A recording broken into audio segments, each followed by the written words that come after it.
Okay, VC, welcome back. So as I said in the last video, it's time to get serious. I've had a heck of a month of January, like so many of you have. I've been on the road, and that's given me opportunity to explore some new record shops, and I've done very well. So, without further ado, I got 30 records, okay? I don't know if I'm going to get through them all in this video, but I'm going to give it a go. So I'm not going to spend a lot of time on each album, but you guys are going to be drooling, I swear. This has just been an epic month. Okay, so my month started in Orlando. I was down there for a week on business and flew in a day early. I got a chance to go around some of the Orlando record shops, which there are some fantastic ones. And I'm just going to get into it. So the first shop I went to, I can't remember what these shops are called, so if you're from Orlando, I apologize. But anyway, I'm going to start. British band in the 90s, the Libertines, Pete Doherty, who you may remember from all his scandalous drug use.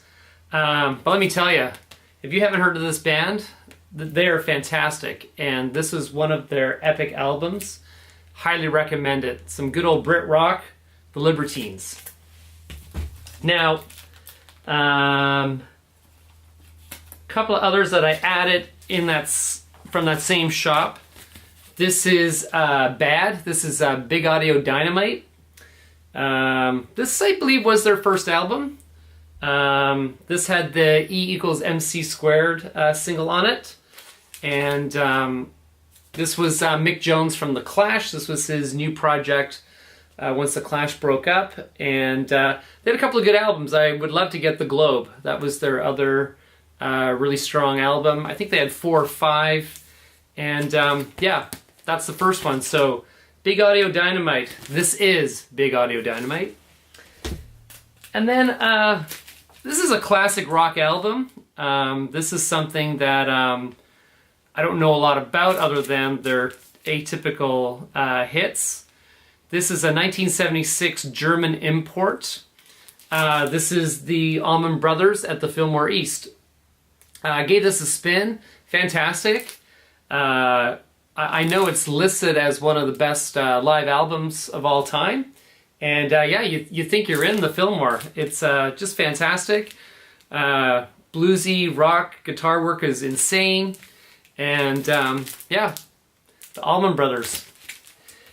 And another classic rock album that I didn't have. This is 1974 UK import. This is a repress. This is Deep Purple in rock. Another classic. Just starting to find my way with Deep Purple. I think that's my 3rd album now, and loving it. All right, then, if those weren't good enough, then I hit the jackpot in Orlando. I did spend a little money, but I think it was totally worth it because these are epic versions of these. Oh, sorry, one more before I do that. Clapton, 461 Ocean Boulevard. This is his iconic solo album with I Shot the Sheriff on it. That was something that I just wanted to pick up. Eric Clapton. Okay, now for the epics. So I picked up 4 original master recordings when I was in Florida. So we start with the Stones' Sticky Fingers in just beautiful mint, brand new condition. And then we go to Supertramp, Crime of the Century, on the Gold Original Mastered Series, A&M Records, brand new mint.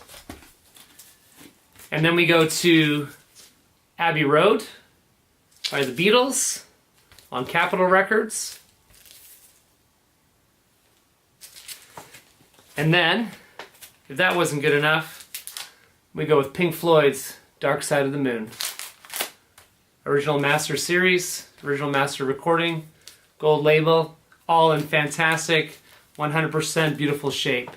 That was just an amazing day to find all of those. At the same time, I'll be going to my local record shop, and I picked up a stash from there. We'll start with some post-punk. This is Jim Carroll Band, Catholic Boy. This, of course, has People Who Died, was his big hit. And then, let's see here.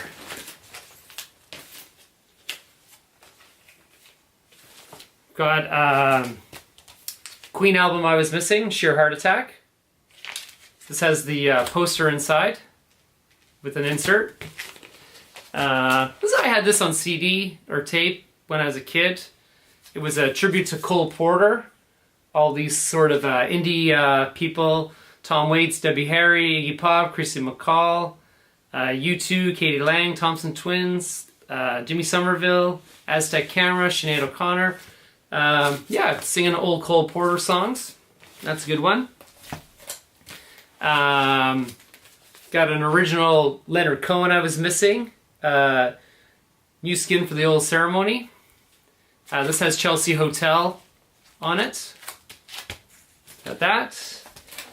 This is one I knew nothing about, but I know Tales from the Crate has listed as one of his favorite albums, and I love anything he recommends. So this is Graham Parsons' GP. This is an original pressing. Got a Springsteen I Was Missing, Nebraska. I was looking for one in mint, and picked up that one. This is another one. This could be Tales from the Crate as well. This was that recommended this. This is the Sir Douglas Quintet, Together After Five, on Smash. I don't know anything about this. I listened to it once, and it was pretty much got into it on the first listen. So there's that. I got a original U.S. textured copy of Neil Young's Harvest. First pressing, U.S. And one of my favorite albums of all time that I was looking for just the right copy. This is The Replacements' Let It Be. This is a 74 French press. An iconic album, one of the best albums of all time. Alright, now on top of that, I was in Copenhagen and London and managed to find some amazing finds, things I've been looking for years, and found this little shop in Copenhagen, and I don't know if he was getting ready to close down. He was offering like 30% off his prices, and his prices were still good to start with. And I found 4 absolutely epic albums that I've been looking for years, just to find the right versions in the right condition and the right quality. And I'm going to get right into it. This is an original first press. It is in stereo. I would have loved to get the mono, but the price is right and the condition was awesome. This is the Small Faces, Ogden's Not Gone Flake. This is on the Immediate label. This was the original in the paper. Just an epic find. So happy to find this. Just awesome. So that's the Small Faces. Next we have the Rolling Stones Aftermath on Decca on the blue label. This could possibly be a second press, but a very early pressing. Also in stereo. Just look at how great that cover is. Just in great shape. This is Something Else by the Kinks. Again, first press in stereo. What label is that? On the Pi label. I think listed as the best Kinks album. It just gets better. Next I have a mono of John Mayall's Blues Breakers. the Beano cover. Again, just great. This is the original mono on the Decca Red.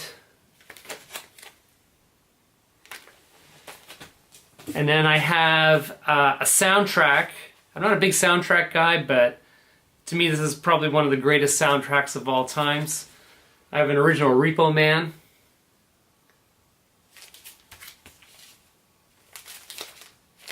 And the piece de resistance, I got this in London. An original first press of The Clash, London Calling. In just beautiful shape. Show you the vinyl.